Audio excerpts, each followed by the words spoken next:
Hi friends, welcome to Nandi. Please do subscribe Nandi for more updates, and also we have started Telegram channel where you can get the current affairs PDF and even you can solve quiz questions. These are the topics we are going to discuss today. Intergovernmental panel on climate change ఈ body గురించి ఇప్పుడు తెలుసుకుందాం. ఇది ఒక United Nations body. ఇది first fact to be remembered. And ఇది ఏం చేస్తుంది? సైంటిఫిక్ బేసిస్ ద్వారా మన క్లైమేట్ చేంజ్ వల్ల ఎలాంటి ఇంపాక్ట్ క్రియేట్ అవుతుంది, ఫ్యూచర్ లో ఎలాంటి రిస్క్లు అవుతున్నాయి, దాన్ని మనం ఎలా అడాప్ట్ చేసుకోవాలి అండ్ మిటిగేషన్ మెజర్స్ ఎలా చేయాలి అని రెగ్యులర్ గా ఐపీసీసీ ఇచ్చే అసెస్మెంట్ రిపోర్ట్స్ ద్వారా గవర్నమెంట్స్ అన్ని plans వేసుకుంటాయి. So that was your IPCC work. So second fact to be remembered. మరి ఈ ఐపీసీసీని ఎప్పుడు ఎస్టాబ్లిష్ చేశారు? 1988 లో. By whom? World Meteorological Organization and United Nations Environment Programme. తో third fact to be remembered. మరి ఇది ఏదైతే అసెస్మెంట్ రిపోర్ట్ ఇస్తుందో అది అన్ని లెవెల్స్ ఆఫ్ గవర్నమెంట్ కి ప్రొవైడ్ చేస్తుంది, సో దాట్ వాళ్ళు ఇంప్లిమెంట్ చేసే పాలసీస్ కి ఈ రిపోర్ట్ ఏదైనా వర్క్ అవుతుంది అని చెప్పేసి. ఈ ఐపీసీసీలో ఎంతమంది ఉన్నారండి? 195 మెంబర్స్ ఉన్నారు. And next most important fact to be remembered అండి, ఐపీసీసీ తనకి తాను ఓన్ గా ఏది రీసెర్చ్ చేయదు. మరి ఎలా చేస్తుంది అని అంటే, ఆల్రెడీ వరల్డ్ లో రీసెర్చర్స్ క్లైమేట్ చేంజ్ పైన చేసిన రిపోర్ట్స్ ఆర్ అసెస్మెంట్స్ ఉంటాయి కదండి, అవన్నీ వాళ్ళు వాలంటరీ బేసిస్ గా ఐపీసీసీకి ప్రొవైడ్ చేస్తారు. సో అప్పుడు ఐపీసీసీలో ఉన్న సర్టన్ వర్కింగ్ గ్రూప్స్ అవన్నీ అసెస్ చేసి ఒక అసెస్మెంట్ రిపోర్ట్ గా రిలీజ్ చేస్తుంది. So this is much more important fact అండి. ఐపీసీసీ తనకు తాను ఓన్ గా రీసెర్చ్ చేయదు. అండ్ ఎవరు చేస్తారు? 3 working groups and task force ఉంటాయి. ఈ 3 working groups please note it down for prelims. Monday రోజు ఐపీసీసీ తన 6th ఎడిషన్ రిపోర్ట్ రిలీజ్ చేసింది అండి. ఇప్పుడే రెగ్యులర్ గా అసెస్మెంట్ రిపోర్ట్స్ ఇస్తుంది అని చెప్పాను కదా, సో ఇప్పుడు 6th ఎడిషన్ రిపోర్ట్ చేసింది. ఆ రిపోర్ట్ పేరేంటి? Climate change 2021 the physical science basis. ఇది వర్కింగ్ గ్రూప్ 1 కింద వస్తుందండి. I mention all you that 3 working groups and 1 tasking force. And one more fact to be remembered, IPCC report ఏదైతే ఉంటుందో అది countries ఏం చేయాలి క్లైమేట్ చేంజ్ తక్కువ చేయాలి అని ఏ కంట్రీకి కూడా చెప్పదు. This is much more important. అంటే ఆ రిపోర్ట్ చూసి కంట్రీసే డిసైడ్ అవ్వాలి వాళ్ళు ఏం చేయాలి అని చెప్పేసి. Very very important.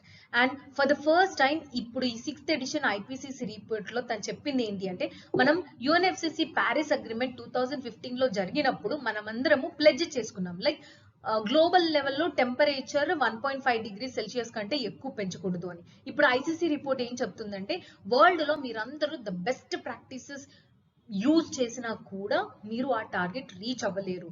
1.5 డిగ్రీస్ అనేది ఇన్ఎవిటబుల్ అని చెప్పేసి ఐపీసీసీ రిపోర్ట్ చెప్తుంది. అండ్ ఈవెన్ 2030 వరకే మనం 1.6 డిగ్రీ సెల్సియస్ కంటే ఎక్కువ గ్లోబల్ టెంపరేచర్ పెంచేస్తామనంట. అండ్ 2050 వరకు మనం చేసే గ్లోబల్ ఎమిషన్స్ ఏవైతే ఉన్నాయో అవి నెట్ జీరో వరకు రావాలి. అలా అయితేనే అట్లీస్ట్ కొంచెం మన టెంపరేచర్ ని, క్లైమేట్ చేంజ్ ని తక్కువ చేయగలుగుతాము అని చెప్పేసి ఐపీసీసీ రిపోర్ట్ చెప్తుంది. కానీ ఇండియా సిచ్యుయేషన్ చూడండి అండి, ఇండియా ఇప్పటి వరకే చాలా చేసేసింది, ఇంకా ఎక్కువ చేస్తే మాకు పావర్టీకి ప్రాబ్లం వస్తుంది, ఇంకా ఎక్కువ పావర్టీ ఎన్హాన్స్ అవుతుంది, మేము చేయలేము అని చెప్పేసి ఇండియా చెప్తుంది. బట్ ఐపీసీసీ చెప్తుంది without India cooperation we can't do anything అని చెప్తుంది. ఈవెన్ ఈ నెట్ జీరో టార్గెట్ చైనా కూడా పెట్టుకుందండి. అంటే 2060 వరకు మన గ్లోబల్ ఎమిషన్స్ అన్ని జీరో వరకు లెవెల్ వరకు రావాలి అని చెప్పేసి చైనా టార్గెట్ పెట్టుకుంది, కానీ ఇండియా పెట్టుకోలేదు. It does not mean that India ఏమీ చేయట్లేదని కాదు. Much more measures are done by India, but we need much more. Yes, so మనకి 2015 లో జరిగిన ప్యారిస్ అగ్రిమెంట్ లో ప్రతి ఒక్క కంట్రీ తన యొక్క కాంట్రిబ్యూషన్స్ క్లైమేట్ చేంజ్ కి చేయడం అనేది ఒక అసెస్మెంట్ ఆర్ ఒక అనాలిసిస్ ఇస్తుంది. That was your nationally determined contributions. And 2025 or 2030 వరకు ఏ కంట్రీ ఎలాంటి మెజర్స్ తీసుకుంటుంది అని చెప్పేసి ఈ రిపోర్ట్ మనం అక్కడ సబ్మిట్ చేయాలి. అండ్ ఇది ఎవ్రీ 5 years కి అప్డేట్ చేస్తారంట. కానీ లైక్ ఇప్పుడు చూడండి, China, India and south Africa ఇప్పటి వరకు వాళ్ళ ఎన్డీసీస్ ని అప్డేట్ చేయలేదు. అప్పుడు ఏవైతే అనౌన్స్ చేసినారో అవే కంటిన్యూ అవుతున్నాయి. అండ్ వరల్డ్ లో ఆల్మోస్ట్ అబౌట్ 110 కంట్రీస్ వాళ్ళ ఎన్డీసీస్ ఏవైతే రిపోర్ట్స్ ఇచ్చారో అవన్నీ అప్డేట్ చేశారు.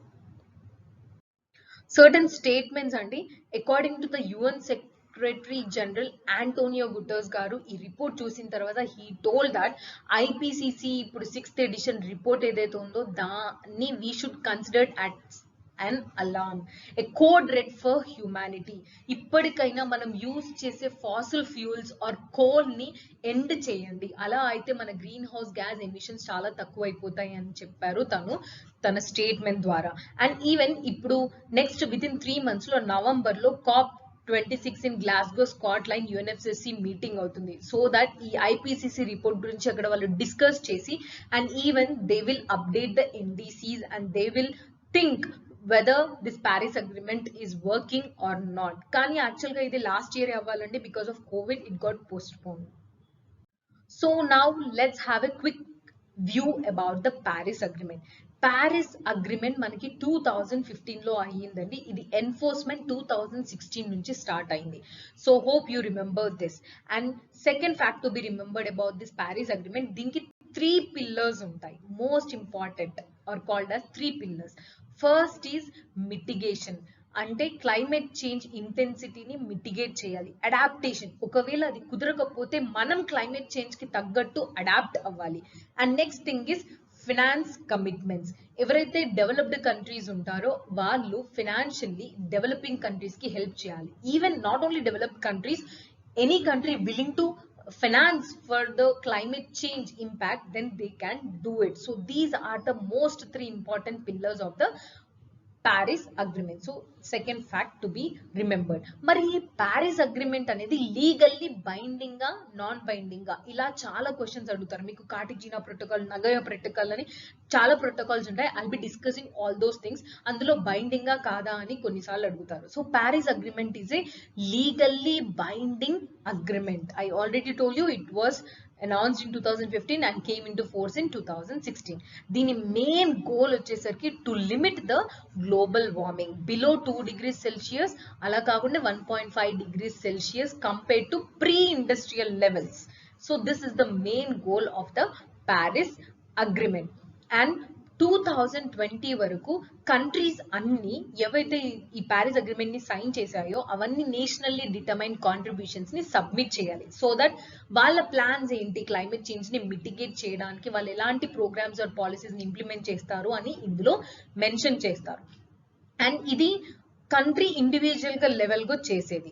సో లాంగ్ టర్మ్ అంటే ఫ్యూచర్ రిస్క్ లో కూడా లైక్ క్లైమేట్ చేంజ్ ని కాపాడటానికి you have a particular strategy in Paris agreement that is called LT-LEDs, that is long term low greenhouse gas emission development strategies. Me question ఇలా రావచ్చు, LT-LEDs belongs to which of the following agreements?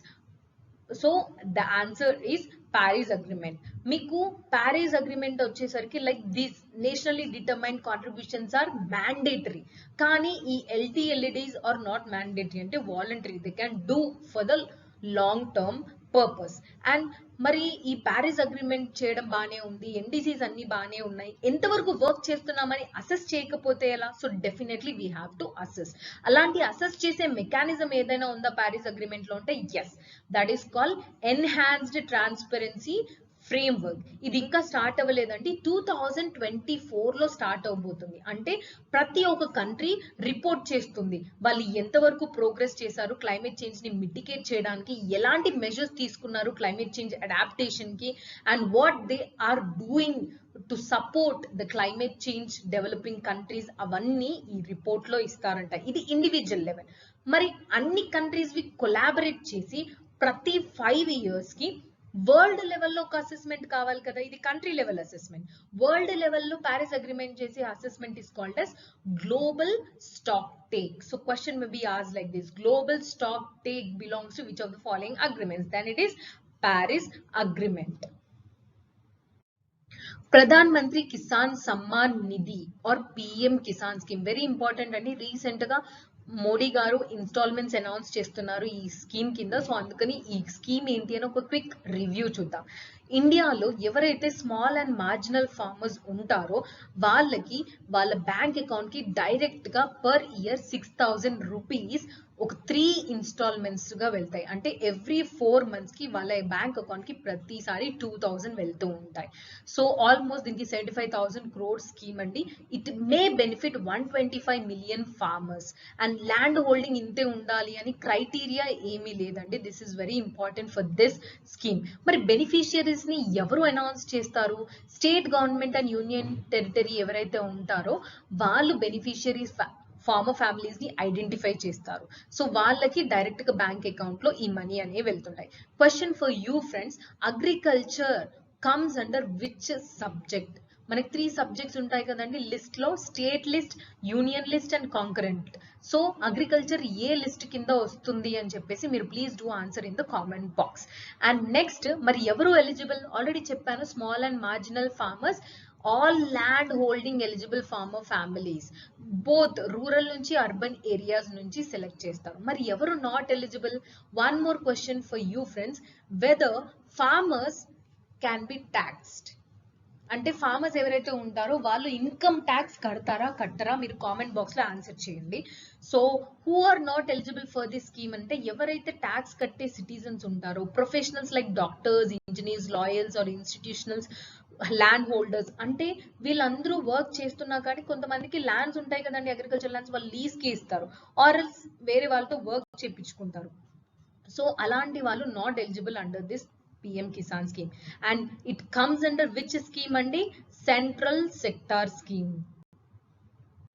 PM Kisan కి separate గా ఒక app కూడా ఉంది అండి. And this is downloaded from the website. దానికంటూ separate గా ఒక పోర్టల్ క్రియేట్ చేశారు ఫార్మర్స్ తో డైరెక్ట్ గా ఇంటరాక్ట్ అవ్వడానికి. అండ్ సర్టన్ బేసిక్ టర్మ్స్ అండి. స్మాల్ ఫార్మర్స్ అంటే ఎవరు? ఎవరికైతే less than 2 hectares of land ఉంటుందో వాళ్ళని స్మాల్ ఫార్మర్స్ అంటారు. మార్జినల్ ఫార్మర్స్ ఎవరు? మరి less than 1 hectare of land ఉంటే marginal farmers. According to agriculture census 2015-16 లో చేసిందండి, మనకి almost 47 to 49% of our population are agricultural dependent. అది మనకి తెలుసు. సో ఎవరైతే ఫార్మర్స్ ఇందులో ఉన్నారో అందులో 86% ఈ స్మాల్ అండ్ మార్జినల్ ఫార్మర్స్ ఏంటి. సో ఈ PM కిసాన్ స్కీమ్ వాళ్ళందరికీ హెల్ప్ఫుల్ అవుతుంది. And next question for you friends, tell me the difference between central sector schemes and central sponsored schemes. and నేను ఇక్కడ ఆన్సర్ చెప్తాను, దానికి ముందే మీరు please do answer in the comment box. Central sector schemes వచ్చేసరికి complete అంటే 100% funding will be given by the centre. అదే central sponsored scheme అనుకోండి, సర్టన్ పర్సెంటేజ్ సెంటర్ ఇస్తుంది, సర్టన్ పర్సెంటేజ్ స్టేట్ ఇస్తుంది. లైక్ 90:10, లేకపోతే 75:25, లేకపోతే 50:50 ఇలా.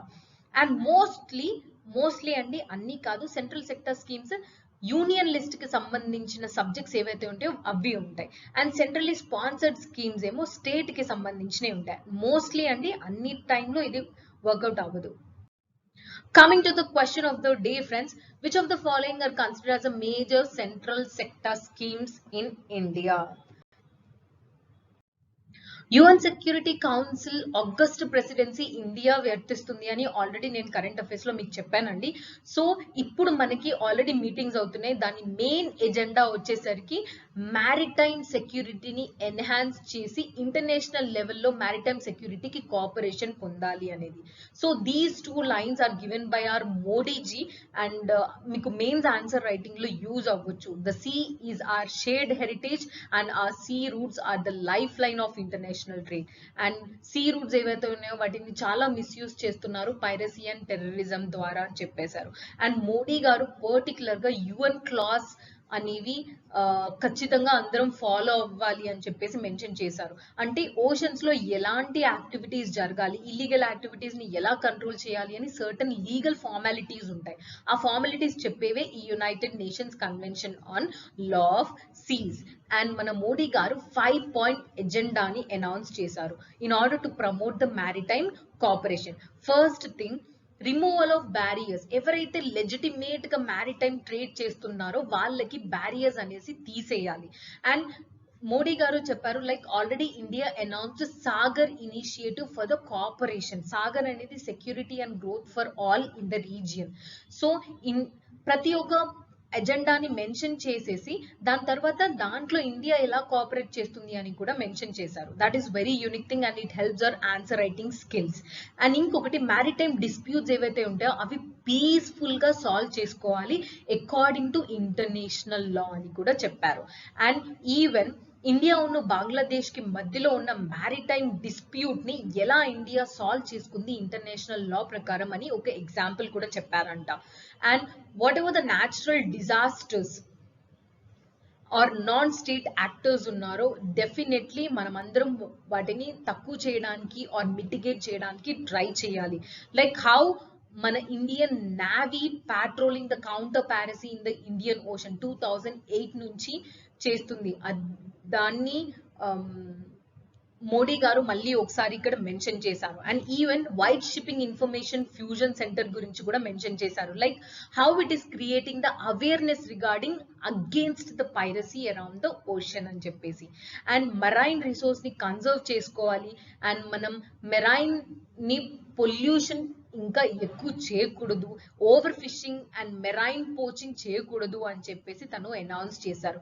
You have to feel responsible for maritime connectivity. All these are the 5 important agendas announced by our Modi. Certain key facts andi. India UN Security Council monthly presidency ఇది first time కాదండి, it is 10th time. అంటే past లో already monthly presidency ఇన్నిసార్లు చేసింది. కానీ UN security council non permanent గా మాత్రం this is the 8th time. That I already told you in your previous current affairs. And India ఏదైతే organise చేస్తుందో ఇప్పుడు యుఎన్ సెక్యూరిటీ కౌన్సిల్ మంత్లీ ప్రెసిడెన్సీగా ఫస్ట్ ఇప్పుడు మ్యారిటైమ్ సెక్యూరిటీ ఉంది కదండి, తర్వాత కూడా అనదర్ 2 ఇంపార్టెంట్ మీటింగ్స్ కూడా పెడుతుంది. One is on peace keeping and another is on counter terrorism. So maritime security, peace keeping and counter terrorism are important facts to be remembered. World లో ఏది best airport and ఏ కేటగిరీలో అది best వచ్చింది అని decide చేసేది world airports awards by Skytrax అండి. This is very important. And Hyderabad లో ఉన్న రాజీవ్ గాంధీ ఇంటర్నేషనల్ ఎయిర్పోర్ట్ కి చాలా చాలా అవార్డ్స్ వచ్చాయి. Like best regional airport in India and central ఏషియాలో తాను ఇప్పుడు 64th పొజిషన్ లో ఉంది, అంటే 2021 లో. అంతకు ముందు 2020లో 71st పొజిషన్ ఉండేది. అంటే ఇప్పుడు హైదరాబాద్ లో ఉన్న ఎయిర్పోర్ట్ వరల్డ్ టాప్ లో ఒక 100 ఎయిర్పోర్ట్స్ తీస్తే అందులో ఒక position Rajiv Gandhi international airport కి ఉంది. అండ్ ఇంతే కాదండి, దానికి 3rd ర్యాంక్ ఇచ్చారంట క్లీన్లీనెస్ లో, and 4th rank in best airport staff and 6th rank in best regional airports in Asia category. And Delhi International Airport kuda and almost top 50 world lo unna top 50 airports leagues lo 45th position వచ్చిందండి. This is very very important. Previous year question friends, Paris agreement 2015 గురించి please do answer this. And నేను direct గా answer చేయాలి అని అనుకుంటున్నాను. Agreement was sign by all members, yes, but ఇది came into effect నేను ఎప్పుడు చెప్పానండి 2016 లో. So first statement is wrong, so first is wrong. So 2 అనేది ఖచ్చితంగా కరెక్ట్ అని మనకి ఇక్కడ అర్థమైపోయింది. So go with the 3.